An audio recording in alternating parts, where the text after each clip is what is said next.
hanya istri salehah, perhiasan terindah. Jie yang mau nikah diam-diam kan, Suami itu menanggung dosa-dosa istri dan keluarganya.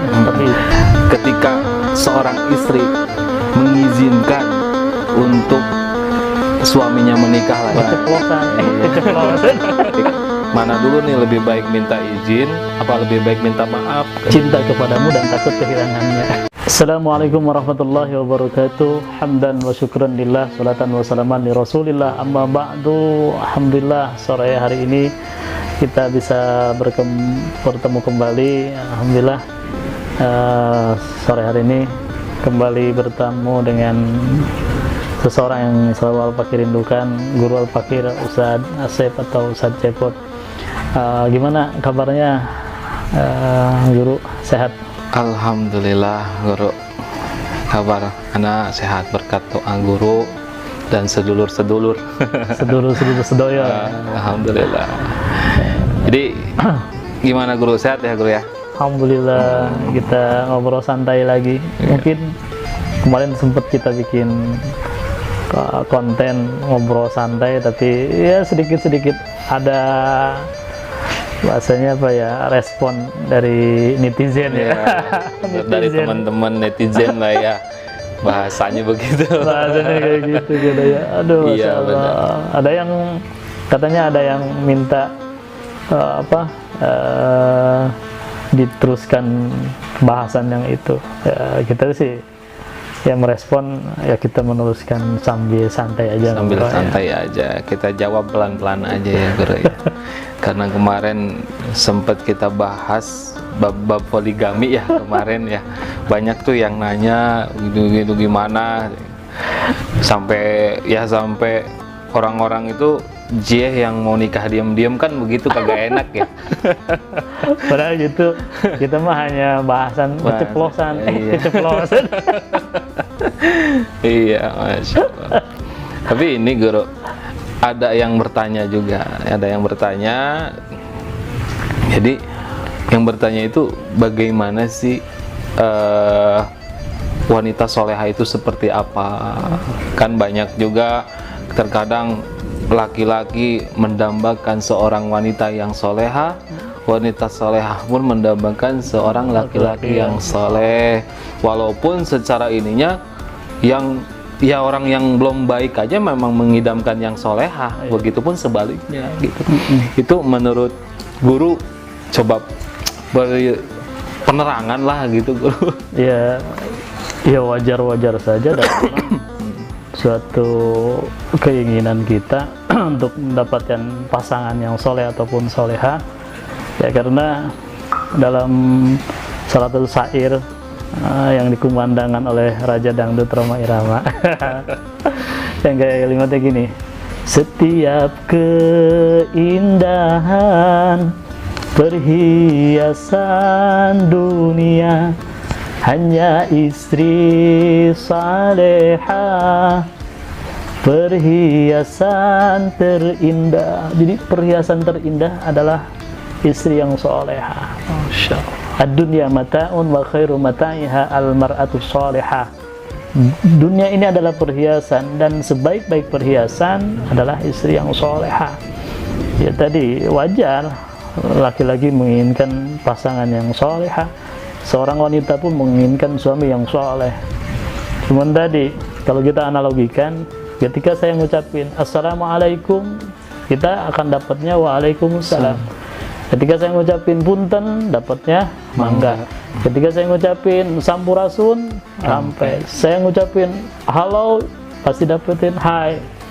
Lihat apa yang kita dapatkan boleh jadi asbab apa yang kita keluarkan. Jadi kalau kita pengen pasangan yang soleh ataupun soleha, terlebih dahulu kita harus soleh ataupun soleha dulu. Jangan berharap kita punya istri seperti Sayyidatul Fatimah binti Rasul Sallallahu Alaihi Wasallam kalau kita tidak bisa seperti Sayyidina Ali karamallahu wajhah, ataupun sebaliknya. Maka ya lebih kita memantaskan aja seperti itu. Iya, kan itu tadi ini ya, alhamdulillah ini udah terjawab sedikit-sedikit.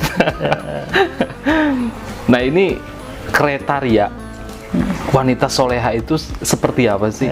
Gitu. Ya, secara garis besar ada 3 ya, yang dijelaskan oleh Rasulullah dalam hadisnya. Ketika kita memandangnya, ija najurta sarotka. Ketika kita melihatnya, memandangnya, kita akan senang, senang dipandang, enak dipandang. Jadi jangan kayak rambutnya terurai kemana-mana, gitu. Istilahnya pakaian yang nggak keurus, gitu. Belum mandi lagi ada suami kan, gitu. Jadi lebih memantaskan dari segi fisik ataupun dari tutur bahasa, jangan berbahasa yang kasar, ya sebisa mungkin yang romantis gitu. Jadi supaya enak dipandang ataupun enak didengar ketika bertutur kata. Kedua, ija amartaka taatka, ketika engkau melihat memerintahkan atau menyuruhnya, dia akan mengikuti perintah. Kecuali dalam hal-hal yang memang yang dilarang oleh Allah. La ta'ata li makhluk fi ma'siyatil khaliq, tidak ada urusan takwa atau mengikuti makhluk kalau durhaka kepada Allah. Jadi kalau merintahkan terhadap maksiat ya nggak boleh mengikuti. Selama bukan maksiat, misalnya suami menginginkannya dimanapun dia, walau fi zuhrin naqah, walaupun ada di punggung onta peribahasanya, ataupun di dalam keadaan apapun ya harus siap, kecuali dalam keadaan yang ya uzur mengusyara yang tidak diperbolehkan seperti itu. Dan yang ketiga adalah ketika idza gita, ketika engkau jauh, dia hafiz farjaka, akan menjaga kehormatannya dan hartanya, ya, seperti itu. Jadi ada 3 tadi, enak dipandang, kedua mengikuti perintah suaminya, ketiga menjaga kehormatan dirinya dan hartanya, seperti itu. Iya. Ini ada yang bertanya lagi nih guru nih, ya apakah seperti ini kayak nyambung ke episode sebelumnya yang poligami, ketika seorang istri mengizinkan untuk suaminya menikah lagi, apakah itu termasuk istri yang solehah apa gimana? Ya, itu bisa jadi maksudnya kriteria di situ. Jadi tadi pengorbanan seorang istri, ya istri yang mana sih yang mau diduakan? Ada yang bertanya kan gitu, apakah bisa satu hati ada 2 cinta? Bisakah engkau mengumpulkan 2 cinta dalam satu hati? Kalau kita jawab, kalau tidak bisa mengumpulkan 2 cinta dalam satu hati, maka aku kumpulkan di dalam satu cinta rasa takut dan cinta. Di dalam satu hati itu rasa takut dan cinta. Cinta kepadamu dan takut kehilangannya. Jadi seperti itu. Jadi artinya kalau memang itu perintah suaminya, keinginan suaminya, dan dia mengikuti perintahnya, namanya hidmah itu kan iskotu irodatika ma irodatihi, menggugurkan keinginannya mengikuti keinginan suaminya. Misalnya kalau suaminya meminta tadi dia pengen nikah lagi, ya kalau memang istri yang soleh tidak akan berbuat apa-apa karena memang dia mengikutinya. Seperti itu. Dalam satu kisah Khalifah Harun ar-Rasyid, dia mempunyai banyak istri. Banyak istri. Cuman dari sekian yang istri itu ada yang paling dicintainya, yang paling disayanginya. Ya mungkin orang-orang bertanya, orang ini istrinya ini yang lain cantik-cantik. Istri yang paling disayang itu istrinya biasa aja. Ibaratnya paling biasa aja. Gitu. Cuman bertanya, kenapa wahai Khalifah Harun ar-Rasyid kau yang paling kau cinta itu yang itu, bukan yang paling cantik? Maka dibikinlah kayak demo gitu, demonstrasi, diundang semua istrinya, itu semua istri termasuk ya, istri yang dia cinta itu, gitu. Maka dia menunjuk satu kamar yang di dalam itu diisi dengan perhiasan, pakaian yang indah. Kata Khalifah ar-Rasyid, sekarang aku izinkan kamu mengambil sepuasnya kamu, harta, baik perhiasan ataupun pakaian, semuanya, istrinya semuanya ngambil sebanyak-banyak. Cuma yang dilihat tuh yang istrinya itu diam saja. Yang istri yang satu itu yang paling jelek itu. Sayembara, bikin sayembara begitu ya. Dia mah diem aja. Yang lain masih sibuk ngambilin wah, perhiasan dengan ininya ya. Ya makanya ketika ditanya kenapa engkau tidak mengambil apa yang kau inginkan, harta tuh, perhiasan atau pakaian, kata istrinya itu, yang aku inginkan adalah kepuasan pelayananku. Jadi kalau kau puas dengan pelayananku, itulah yang aku inginkan dan itulah kepuasanku. Maka tadi kalimatnya iskotu irodatika ma irodatihi, seseorang yang khidmah itu adalah dia menggugurkan keinginannya mengikuti keinginan suaminya gitu. Jadi kalau seorang istri suaminya pengen nikah lagi diikuti, ya itulah khidmah sesungguhnya. Man hasunat khidmatuhu wajabat karamatuhu, barang siapa yang paling baik pelayanannya maka wajib atasnya karomahnya, arti kemuliaan. Seorang istri yang mulia ya seperti itu ya, solehah lah itu ya, solehah gitu. Udah levelnya level solehahnya level Alhamdulillah. Sebenarnya sih banyak guru, pertanyaan itu sebenarnya banyak kita kalau mau diinin. Jadi ada juga emang ini jadi sekitar pertanyaan dari kawan-kawan netizen lah yang inilah ya. Jadi emang menitip pertanyaan maksudnya gitu. Yang kayak tadi malah apa? Baru aja dapet telepon gitu, langsung ditanyain gitu. Lebih baik minta izin apa lebih baik minta maaf gitu ya, minta maaf apa lebih baik gitu apa, pokoknya maksudnya begitulah gitu. Lebih baik mana dulu nih, lebih baik minta izin apa lebih baik minta maaf katanya gitu. Lihat situasi dan kondisi. Tahu-tahu kalau minta maaf itu tidak yang memungkinkan, yang mending minta maaf dari minta izin yang belum tentu memungkinkan. Iya, berarti mendingan minta maaf ya daripada minta izin. Mau diizinan karena memang tidak ada syarat seorang suami pengen nikah lagi harus ada izin istrinya, nggak ada gitu, karena itu urusan lain.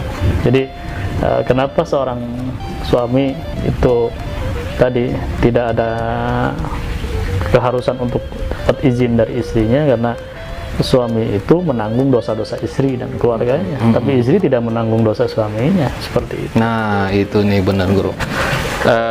Ini masih istri yang solehah lah yang ada yang bertanya juga gitu.